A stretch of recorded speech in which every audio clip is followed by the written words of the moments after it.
एक सेठ बड़ा ज्वेलर्स था, रात को सोया हुआ था।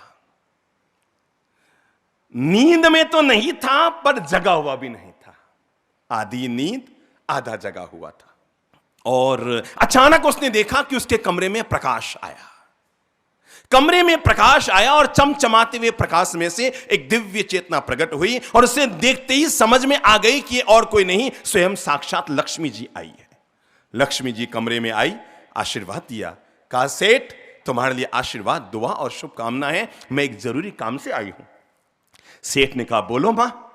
कहा भाई मेरा नाम लक्ष्मी है और मैं चंचल रहती हूं, कभी इस घर कभी उस घर। मैं रोड़पति को करोड़पति बनाती हूं और करोड़पति को रोड़पति बनाती हूं। मैं कब किसके घर से जाऊंगी और कब किसके घर में आऊंगी इसका पता सामने वालों को भी नहीं लगने देती हूं। भैया सेठ तू बहुत अच्छा आदमी है, तूने मुझे बहुत इज्जत से संभाल कर रखा, तूने मेरा कभी भी गलत उपयोग नहीं किया, तूने हमेशा मुझे इज्जत दी, मेरी पूजा करता रहा और अच्छे कार्यों में तूने इसका उपयोग किया। पर मेरा नियम है मैं 100 साल से ज्यादा किसी घर में नहीं रहती। और तुम्हें बता दूं तुम्हारे परदादा थे तब मैं तुम्हारे घर में अमीरी बनकर आई थी। तुम्हारे परदादा गए, दादा गए, पिताजी गए, अब तुम हो। 100 साल पूरे हो गए, मेरी मियाद पूरी हो गई है सेठ। मैंने उचित समझा कि जाने से पहले तुम्हें बता दूं कि कल मैं तुम्हारे घर से जा रही हूं, क्योंकि मैं 100 साल से ज्यादा किसी घर में नहीं ठहर सकती। सेठ तो अचंभे में आ गया, मतलब लक्ष्मी कल जा रही है, मतलब सारी दौलत जा रही है, मतलब सारी कोठियां चली जाएगी, मतलब सारी अमीरी चली जाएगी, मतलब सारी संपत्ति चली जाएगी।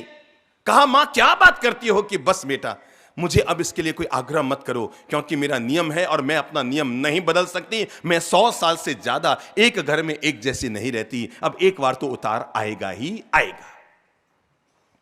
ठीक है मां, जब तूने जाने का फैसला ही कर लिया है तो मैं क्या कर सकता हूं, तू बोल मैं तेरी क्या सेवा करूं। लक्ष्मी ने कहा तूने मुझे बहुत इज्जत से रखा, मेरा बहुत सम्मान किया, मेरा हमेशा सदुपयोग किया, तूने शुभ लाभ भी किया और शुभ खर्च भी किया, लेकिन जाना मेरी मजबूरी है और मैं जाने से पहले तुमसे खुश होकर तुम्हें एक वचन देना चाहती हूं, और वचन में जो तू मांगे वो तुम्हें मिल जाएगा। मुझे तो जाना ही पड़ेगा पर मेरे अलावा जो तू मांगेगा वो तुम्हें मिल जाएगा। मैं कल वापस आ रही हूं, तुम्हें 24 घंटे की मोहलत दे रही हूं, जो तुम्हारी इच्छा हो वो तुम मांग लेना, क्योंकि मेरा जाना अवश्यम भावी है। लक्ष्मी जी गायब हो गए।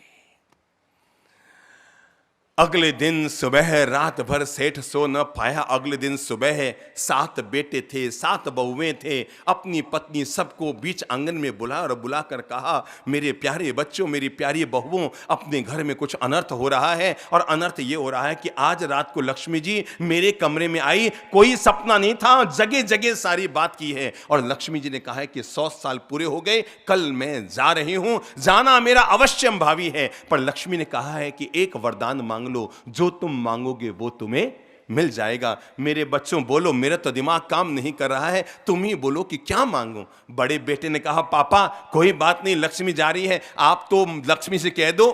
पापा जी आजकल जमीनें बहुत महंगी आ रही है, कह दो हमारे 7 बेटों के लिए 7 प्लॉट देके चले जाओ। कितने?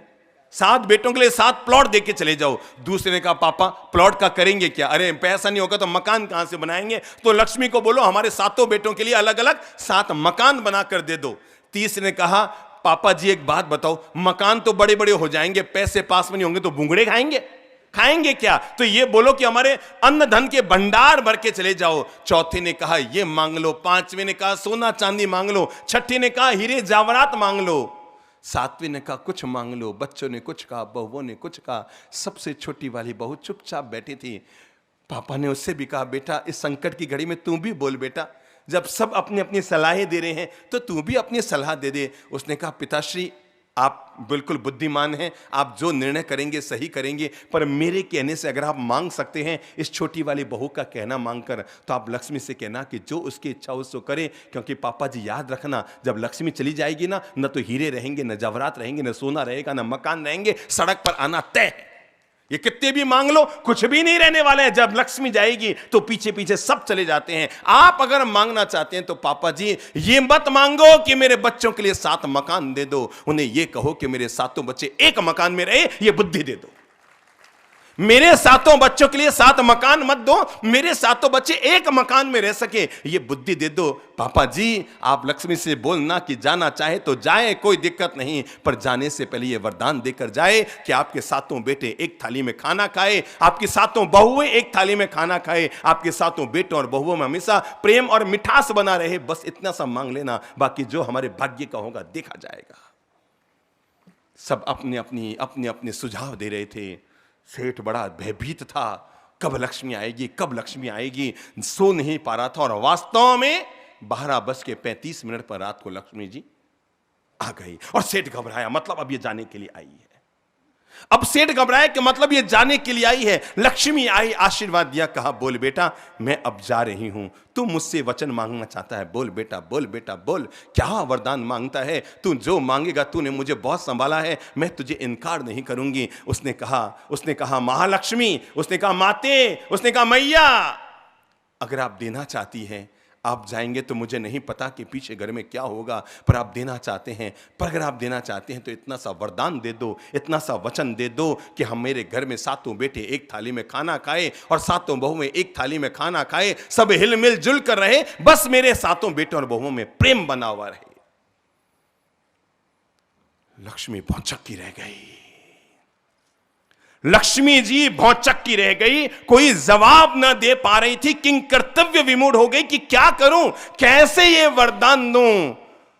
और लक्ष्मी ने कहा सेठ तू बड़ा बुद्धिमान निकला, सेठ तू बड़ा बुद्धिमान निकला, जिसने भी तुम्हें सलाह दी पूरी दुनिया में उससे ज्यादा बुद्धिमान और कोई नहीं है। सेठ ये तूने वरदान नहीं मांगा, ये तूने वरदान नहीं मांगा, ये तूने वरदान नहीं मांगा, सच्चाई तो यह है कि 100 साल तक और तुम्हारे घर में रहने के लिए मुझे मजबूर कर दिया है। क्योंकि जिस घर में भाई भाई साथ होते हैं, जिस घर में देरानी जेठानी एक थाली में खाना खाती है, जहां पर भाई भाई सुबह उठकर आपस में गले मिलते हैं, छोटे भाई बड़े भाइयों का सम्मान और पूजन करते हैं, जहां पर भाई भाई एक दूसरे के लिए गौरव महसूस करते हैं, जहां पर देरानी जेठानी एक थाली में खाना खाकर एक दूसरे के सुख दुख की सहयोगी बनती है, मुझे जरा इतना सा बता दो, केवल इतना सा बता दो, केवल इतना सा बता दो, क्या उसके घर से लक्ष्मी कभी जा सकती है?